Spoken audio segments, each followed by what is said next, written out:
Chers amis, chers collègues, chers concitoyens, en ce jour exceptionnel, je me proposais de réactiver, rien que pour vous, une émission qui a fait les beaux jours de la radio libre Lorraine au début de cette décennie.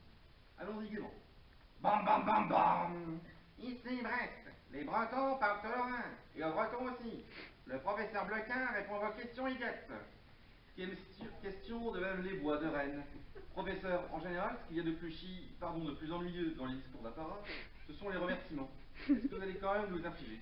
Chère madame, je sais que cette partie est souvent rébarbative pour le public, mais je suis bien obligé car je n'étais évidemment pas tout seul pour mener à bien ce projet. Néanmoins, au lieu de le faire à la fin, au moment où la moitié du public n'écoute déjà plus, je préfère adresser les remerciements dès le début, comme ça au moins on s'en est débarrassé.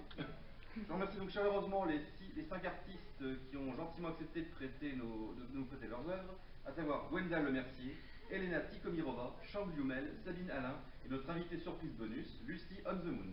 Je remercie également les membres de l'association Ségalin Voyageurs qui avaient accueilli avec enthousiasme la proposition et m'ont assuré de leur soutien, et en particulier Madame Sophie Gondol, notre secrétaire générale, qui s'est déjà imposée comme une cheville ouvrière de l'assaut, ainsi que Madame Mireille Privat qui a sélectionné les poèmes affichés en complément des œuvres. Je dois d'ailleurs la remercier une deuxième fois, ainsi que Madame Caroline Tournou, pour avoir bien voulu prendre en charge la permanence de l'exposition pendant les heures d'ouverture. Je remercie enfin les personnels de l'UBO, grâce auxquels j'ai pu avoir accès à un espace d'exposition avec grille et cimaises, facile d'accès pour tous, qui nous ont apporté de quoi arroser l'événement. Un dernier merci à mon père qui m'a fourni des crochets, ces petits objets indispensables pour suspendre un tableau sur une mur. Voilà, c'est fait et tout à fait sincère, si je vous jure. Question de Monsieur Laqueux de Lyon. Professeur, d'où est venue l'idée de cette exposition? C'est très simple. Quand j'ai eu vent de la création de l'association Ségalin de Brest, je me disais que ça pourrait être une opportunité à saisir pour le dessinateur que j'essaye d'être. Et de fil en aiguille, à force d'échanger avec les membres fondateurs de l'asso, j'ai réalisé que de tous les aspects de la vie et de l'œuvre de Victor Ségalin, le thème du voyage, et notamment à travers l'évocation de la Chine et de la Polynésie, était le plus à même d'inspirer les artistes plasticiens. C'est ainsi que s'est imposée l'idée de solliciter les artistes finistériens que je connaissais afin de leur demander de nous livrer leur vision du sujet. Question de Madame Tonnerre de Brest. Professeur, avez-vous donné des directives précises aux artistes que j'ai contactés? Absolument pas, madame. Je leur ai juste demandé de ne pas dépasser 1 m² de surface afin que leurs œuvres puissent facilement transporter jusqu'ici. Pour le reste, ils étaient tout à fait libres d'apporter leur vision personnelle des contrées visitées par Victor Ségalin. Il n'était même pas indispensable qu'ils aient une connaissance pointue de l'œuvre de cet écrivain voyageur. Tout l'intérêt devait justement résider dans la diversité et la complémentarité des points de vue graphiques sur un même sujet. Question de Monsieur Hocard, de Tours. Professeur, est-il exact que les visiteurs pourront acheter les œuvres s'ils le souhaitent? C'est parfaitement exact, monsieur. Pour ce faire, il leur faudra demander à la personne assurant la permanence de leur communiquer l'adresse mail de l'auteur de l'œuvre qui les intéresse. En effet, la transaction s'effectuera exclusivement entre l'artiste et l'acheteur, sans qu'aucune commission ne doive être versée ni à l'association ni à la faculté. Ce procédé était le seul moyen de concilier le statut de l'UFR avec la nécessité de rétribuer les artistes.